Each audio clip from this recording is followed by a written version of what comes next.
Good morning friends. मी Atish Shah, challenger sports foundation, ultra runner, fitness trainer. Oxygen आणि running यांचं नातं कसं आहे हे आर्टिकल 26मध्ये मी दिलं आहे. तुम्ही वाचू शकता, मी सोबत देतो कॅप्शन्स. आणि चॅनलला नक्की सबस्क्राईब करा. तर मला सांगायचं आहे की ऑक्सिजनशिवाय आपण जगूच शकत नाही. रनिंग करणं तर लांबच, पण रनिंग करताना ऑक्सिजनचं रिलेशन कसं आहे हे खूप महत्त्वाचं आहे. तर ह्यामध्ये आपण फुफ्फुसाद्वारे ऑक्सिजन शरीरामध्ये घेतो आणि रक्तवाहिन्याद्वारे हृदयाद्वारे हे सर्व स्नायूंना पोहोचवतो. यामध्ये रनिंग करत असताना जास्तीत जास्त प्रमाणात आपण ऑक्सिजन वापरतो आणि आपलं शरीर खूप कष्ट घेत असतं. त्यामुळे ऑक्सिजनची खूप गरज असते.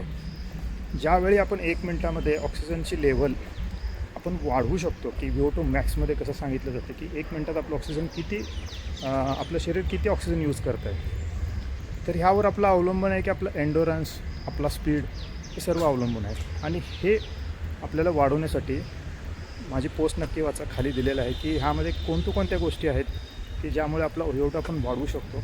आणि ऑक्सिजनचं आणि रनिंगचं हे रिलेशन काय आहे हे एका रनरच्या दृष्टीनं माहीत करून घेणं गरजेचं आहे.